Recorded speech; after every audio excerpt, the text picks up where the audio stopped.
Hello, ഹമീൻസ് cooking വേൾഡിലേക്ക് എല്ലാവർക്കും സ്വാഗതം. ഇന്ന് ഞാൻ വന്നിട്ടുള്ളത് വളരെ എളുപ്പത്തിൽ ആർക്കും തന്നെ തയ്യാറാക്കിയെടുക്കാൻ പറ്റിയ ഒരു ചോക്ലേറ്റ് കേക്കിൻ്റെ റെസിപ്പിയുമായിട്ടാണ്. ഇത് ഞാൻ ഉണ്ടാക്കാനായിട്ട് ഓവനോ ബീറ്ററോ ഒന്നും യൂസ് ചെയ്തിട്ടില്ല. വെറും നമ്മുടെ ഗ്യാസ് സ്റ്റോപ്പിന്മേലാണ് ഉണ്ടാക്കിയിട്ടുള്ളത്. പിന്നെ ഇത് ഉണ്ടാക്കാനായിട്ട് കൂടുതലായിട്ട് ഡെക്കറേഷനും വേണ്ട. അതുപോലെ വിപ്പിംഗ് ക്രീം ഒട്ടും തന്നെ ഞാൻ ഈ കേക്ക് ഉണ്ടാക്കാനായിട്ട് ഉപയോഗിച്ചിട്ടില്ല. അപ്പോൾ ഞാൻ കൂടുതൽ പറയുന്നില്ല, എല്ലാവരും വീഡിയോ ഒന്ന് കണ്ടു നോക്കുക. എന്നിട്ട് നിങ്ങൾക്ക് ഇഷ്ടപ്പെടുകയാണെങ്കിൽ ലൈക്ക് ചെയ്യുക, ഷെയർ ചെയ്യുക. അതുപോലെ നിങ്ങളുടെ അഭിപ്രായങ്ങളൊക്കെ കമൻറ്റ് ചെയ്യുക. പിന്നെ ഈ വീഡിയോ കണ്ടുകൊണ്ടിരിക്കുന്ന ആരെങ്കിലും ചാനൽ സബ്സ്ക്രൈബ് ചെയ്യാത്തവരുണ്ടെങ്കിൽ പ്ലീസ് ഒന്ന് സബ്സ്ക്രൈബ് ചെയ്തേക്കണേ. അപ്പോൾ നമുക്ക് വീഡിയോ നോക്കാം.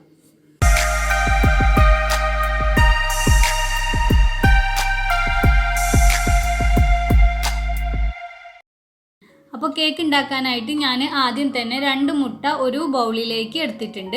ഇനി ഇതിനൊരു വിസ്ക് കൊണ്ട് നന്നായിട്ടൊന്ന് ബീറ്റ് ചെയ്തെടുക്കുക കേട്ടോ. ഇത് വേണമെങ്കിൽ നിങ്ങൾക്ക് മിക്സിയിലിട്ടും ചെയ്തെടുക്കാം. ഈ മുട്ട ഒന്ന് ബീറ്റായി വരുമ്പോഴേക്കിന് ഇതിലേക്ക് 1 കപ്പ് പൊടിച്ച പഞ്ചസാരയാണ് ഞാൻ ഇട്ട് കൊടുത്തിട്ടുള്ളത്. എല്ലാം കൂടെ ഒരുമിച്ച് ഇടണ്ട, 2 പ്രാവശ്യമായിട്ട് ഇട്ടിട്ട് ഇളക്കി കൊടുത്ത് മിക്സ് ചെയ്തെടുക്കുക കേട്ടോ.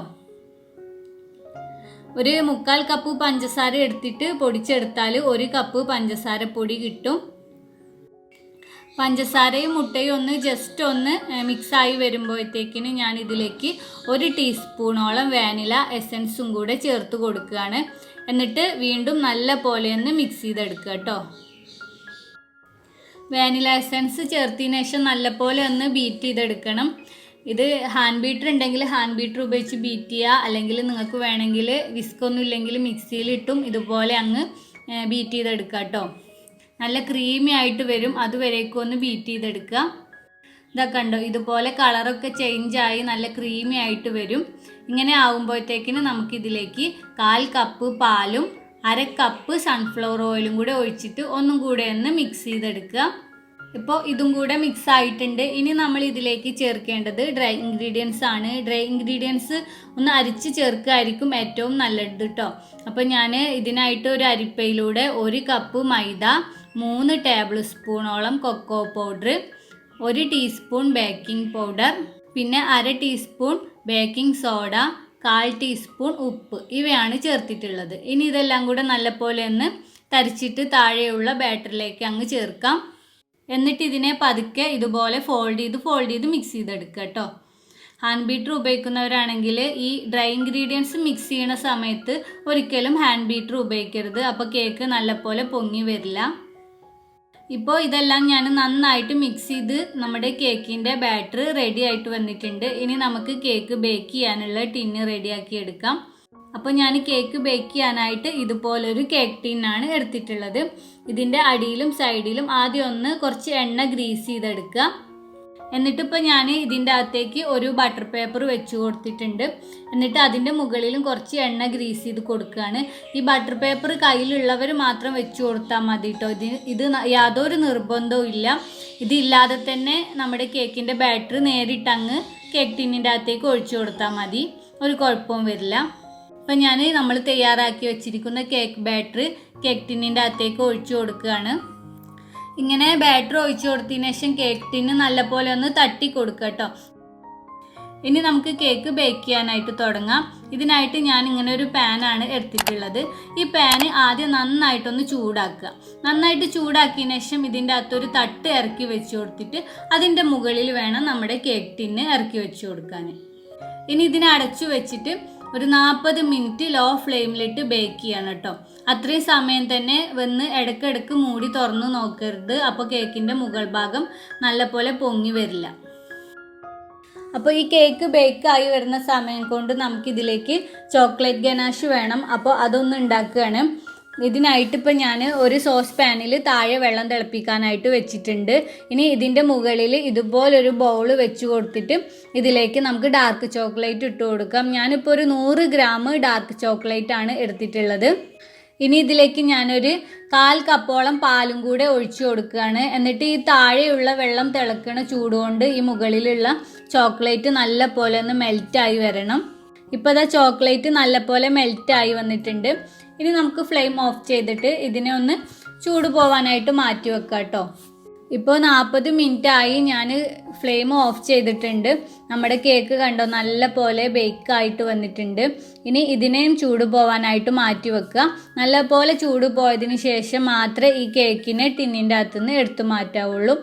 അപ്പോൾ കേക്കിനെ ടിന്നിൻ്റെ അകത്തുനിന്ന് എടുത്തു മാറ്റാനായിട്ട് ആദ്യം ഒരു കത്തി ഉപയോഗിച്ചിട്ട് ഇതുപോലെ സൈഡ് ഒന്ന് വിടിയിച്ചെടുക്കുക. എന്നിട്ടൊരു ഡിഷിലേക്ക് കമിഴ്ത്തി വെച്ചിട്ടൊന്ന് ടാപ്പ് ചെയ്ത് കൊടുത്താൽ കേക്ക് വളരെ പെട്ടെന്ന് തന്നെ വിട്ട് കിട്ടും കേട്ടോ. ഇപ്പോൾ ഇതാ കേക്ക് നല്ലപോലെ വിട്ട് കിട്ടിയിട്ടുണ്ട്. ഇനി ഞാൻ ഇതിൻ്റെ അകത്ത് ഒരു ബട്ടർ പേപ്പർ വെച്ച് കൊടുത്തിട്ടുണ്ടായിരുന്നു. അപ്പോൾ അതൊന്ന് എടുത്തു മാറ്റട്ടെ. കണ്ടോ നമ്മുടെ കേക്ക് നല്ല പോലെ സോഫ്റ്റ് ആയിട്ട് വന്നിട്ടുണ്ട്. ഇനി നമുക്ക് ഇതിൻ്റെ മുകളിൽ ക്രീം തേച്ച് കൊടുക്കാം. അതിന് മുന്നേ ഈ കേക്കിനെ 2 ലെയറായിട്ടൊന്ന് കട്ട് ചെയ്ത് മാറ്റണം. ഒരു കത്തി ഉപയോഗിച്ചിട്ട് പതുക്കെ ഇതുപോലെ ഒന്ന് കട്ട് ചെയ്തെടുത്താൽ മതി കേട്ടോ. ഇങ്ങനെ 2 ലെയറായിട്ട് ഇപ്പോൾ ഞാൻ കേക്ക് കട്ട് ചെയ്തെടുത്തിട്ടുണ്ട്. ഇനി ആദ്യം ഒരു ലെയർ എടുത്ത് ഒരു ഡിഷിലേക്ക് വെക്കുക. എന്നിട്ട് കുറച്ച് ഷുഗർ സിറപ്പ് ഈ കേക്കിൻ്റെ മുകളിൽ നല്ല പോലെ ഒന്ന് ആക്കി കൊടുക്കുക. ഇതിപ്പോൾ കുറച്ച് പഞ്ചസാര ഞാൻ സാധാരണ നമ്മുടെ വെള്ളത്തിലൊന്ന് മെൽറ്റ് ചെയ്തെടുത്തതാണ്. നല്ലപോലെ ഒന്ന് ഷുഗർ സിറപ്പ് ആക്കി കൊടുത്തതിന് ശേഷം നമ്മൾ തയ്യാറാക്കി വെച്ചിരിക്കുന്ന ചോക്ലേറ്റ് ഗനാഷിൽ നിന്നും കുറച്ച് ഇതിൻ്റെ മുകളിലൊന്ന് സ്പ്രെഡ് ചെയ്ത് കൊടുക്കുക കേട്ടോ. ഇപ്പം ഞാനിതാ കണ്ടു ചോക്ലേറ്റ് ഗനാഷ് ജസ്റ്റ് ഒന്ന് സ്പ്രെഡ് ചെയ്ത് കൊടുത്തിട്ടുണ്ട്. ഇനി ഇതിൻ്റെ മുകളിൽ അടുത്ത ലെയർ കേക്കും വെച്ച് കൊടുക്കുക. എന്നിട്ട് നേരത്തെ ചെയ്തതുപോലെ ഇതിൻ്റെ മുകളിലും ഷുഗർ സിറപ്പ് ആക്കി കൊടുക്കുക. അതിനുശേഷം നമ്മൾ തയ്യാറാക്കി വെച്ച ബാക്കിയുള്ള ചോക്ലേറ്റ് ഗനാഷ് മുഴുവനും ഇതിൻ്റെ മുകളിലേക്ക് അങ്ങ് ഒഴിച്ചു കൊടുക്കുക. എന്നിട്ട് പതുക്കെ ഒന്ന് ചുറ്റിച്ച് കൊടുത്തിട്ട് ഈ കേക്കിനെ മുഴുവനും ഈ ചോക്ലേറ്റ് ഗനാഷ് ഉപയോഗിച്ചിട്ടൊന്ന് കവർ ചെയ്തെടുക്കണം. ഇപ്പോൾ ഇതാ കണ്ടു ഞാൻ ഈ കേക്കിനെ ചോക്ലേറ്റ് ഗനാഷ് കൊണ്ട് മുഴുവനായിട്ടും കവർ ചെയ്തെടുത്തിട്ടുണ്ട്. ഇനി ഇതിനെ ഫ്രിഡ്ജിൽ വെച്ചിട്ട് നല്ല പോലെ ഒന്ന് തണുപ്പിച്ചെടുക്കുക. ഒരു മണിക്കൂറോളം മിനിമം എന്തായാലും ഒന്ന് തണുപ്പിച്ചെടുക്കണം കേട്ടോ. അപ്പത്തിന് മാത്രമേ നമ്മുടെ ചോക്ലേറ്റ് ഗനാഷ് നല്ല പോലെ സെറ്റായിട്ട് കിട്ടുള്ളൂ. ഇതപ്പോൾ കണ്ടത് ഞാൻ 1 മണിക്കൂറോളം ഫ്രിഡ്ജിൽ വെച്ച് തണുപ്പിച്ചെടുത്ത കേക്കാണ്. ചോക്ലേറ്റ് ഗനാഷൊക്കെ നല്ല പോലെ സെറ്റായിട്ട് വന്നിട്ടുണ്ട്. ഇനി നമുക്ക് ഇതിനെ ഒന്ന് കട്ട് ചെയ്ത് നോക്കാം. അങ്ങനെ ഇപ്പോൾ നമ്മുടെ അടിപൊളിയായിട്ടുള്ള വളരെ ഈസി ആയിട്ടുള്ള ചോക്ലേറ്റ് കേക്ക് റെഡി ആയിട്ടുണ്ട്. നല്ല ടേസ്റ്റാണ് കേട്ടോ. എല്ലാവരും ഒന്ന് ട്രൈ ചെയ്ത് നോക്കുക. കുറച്ച് ഇൻഗ്രീഡിയൻസ് മതി. വിപ്പിംഗ് ക്രീമിൻ്റെ ഒന്നും ആവശ്യമില്ല. പിന്നെ ഓവനും ബീറ്ററും ഒന്നും ആവശ്യമില്ല. വളരെ എളുപ്പത്തിൽ ആർക്കും തന്നെ തയ്യാറാക്കിയെടുക്കാവുന്നതേ ഉള്ളൂ. അപ്പോൾ ഈ വീഡിയോ നിങ്ങൾക്ക് ഇഷ്ടപ്പെട്ടിട്ടുണ്ടെങ്കിൽ ലൈക്ക് ചെയ്യുക. ഇഷ്ടപ്പെടാത്തവരുണ്ടെങ്കിൽ പിന്നെ മടിക്കാതെ ഡിസ്ലൈക്ക് അടിച്ചോളൂ. അതുപോലെ നിങ്ങളുടെ അഭിപ്രായങ്ങളൊക്കെ തീർച്ചയായിട്ടും ഒന്ന് കമൻറ്റ് ചെയ്യണം.